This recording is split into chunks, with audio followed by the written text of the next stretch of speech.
یا مولاي یا ابا عبدالله حسین زهرا مولا جان دخیل حسین جان. عزیزان عزاداران حاجت دارین عرضه کنین، دست خالی انشاءالله به هر نمیگردین. در روزی عالم سوز عاشورا وقتی یاران حسین کسی باقی نماندن، حسین آمدن اون امامتی که از جانب خدا برایش هست، اون را به امام زین العابدین سپردن. بعد حسین آمدن با اهل بیتش خدا حافظی می کند، ولی میاد خدمت عمه سعادت زینب زینب زینب زینب ام المصائب افدخ آخ دلها بسوزد به مصیبتت زینب جان.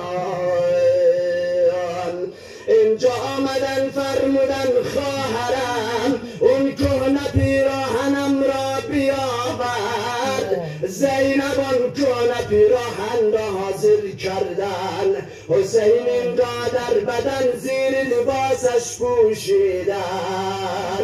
اما چرا عزاداران؟ حسین میداند که دیگر در بدنش لباس باقی نمیماند، اما شاید همین پیراهنی کهنه در بدنش باقی بماند. اینجا میگه حسین حرکت میکند باید برن میدان. یه بار صدای مهلا مهلا بلند شد، حسین ساده میشود میبیند خواهرش زینب آمده. زینب آمد سفارشی مادر را عملی کرد، زیر کدوی حسین را بوسه کردن. اما حسین آمدن به میدان، حسین بعد از رجزهای تمام این را عرض کنم امام زمان معذرت میخوام کجایی؟ از جهان طرف جددان حمله ور شدن، دیگر بدن حسین جای سالم ندارد. حسین از پشت زین میخواد به زمین بیاید، اما ذوالجناح مایل نمی شود. حسین فرمود ذوالجناح مرا بگذار روی زمین، چرا روی زمین بگذارد؟ حسین دیگر توان ندارد که بجنگد. اما ذوالجناح خطاب میکند مولا جان آیا تو را به کلام این نورها تسلیم بکنن؟ مادرت زهرا آمده، علی مرتضی آمده، جدتون رحمت للعالمین آمده، برادرت حسن آمده به کلامش بدیم. حسین مادر را انتخاب میکنه. ذوالجناح مرا بگذار روی دامنم زهرا، شاید به این زخمهایم این داغ دل مادرم هم تازه میشه ولی مرهم پیدا بکند. اما بمیرم به مصیبت حسین جان. وقتی از پشت زین به زمین آمد، اینجا بادهای گوناگون به وزیدن آمد. اما زینب میفهمد دیگر کار حسین تمامه. اینجا زینب می آیم به طرف قتلگاه. زینب وقتی قتلگاه آمد یک حادثه عجیب را دید. این زینب آمد دید که به طرف نعش پاره پاره حسین نظاره بکند. دیدم که الشمر جالس علی صدر الحسین، شمر بالای سینه حسین میخواهد سر حسین را از بدن جدا کند. اما اینجا میگه زینب یک نظاره غمناک به طرف حسین کرد، ولی دشمنان حسین به حال زینب گریه کرد. اما زینب وقتی اینجا خود را تنها و بیکس میبیند، در همین میان گود قتلگاه یک زبان حال دارد که این را شعرا بخوانم و التماس دعا. این را خوب گوش کن. اگر دلت سوخت برای حسین زهرا هم گریه کن. هرچند صدایم گرفته ولی این چند شعر رو میخوانم به عشق حسین. این زبان حال زینب فراموش نکنید. آه منم مرد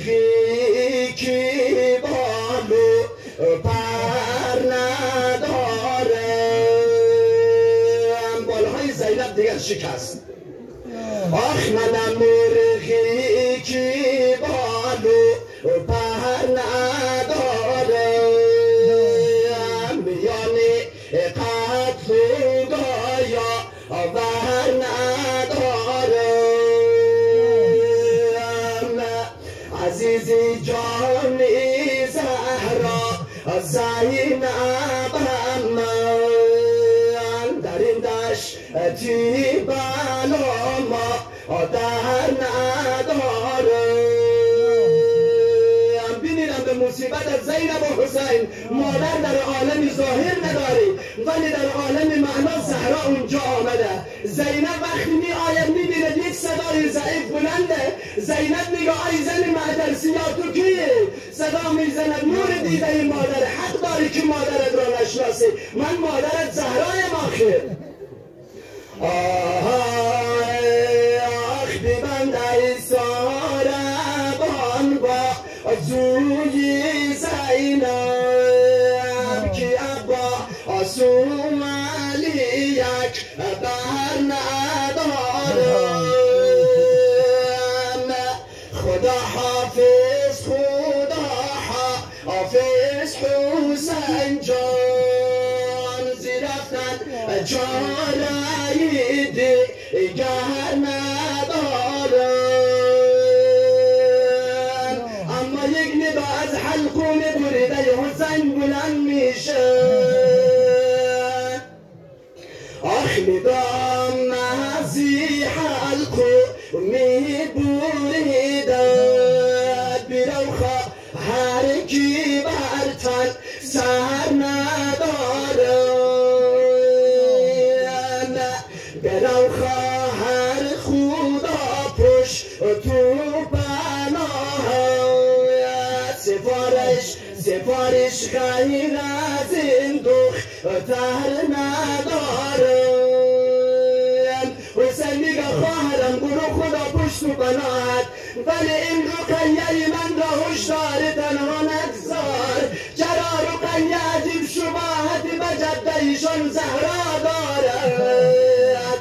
ولی زینب آمده اینجا، باید زینب آمده بدن حسین بوسه کنه ولی جای سالم نیست. جمله آخر زینب آمد لبانش را گذاشت، برگهای خونین و بریده حسین بوسه میزند و طرف خیمگاه بر میگردد.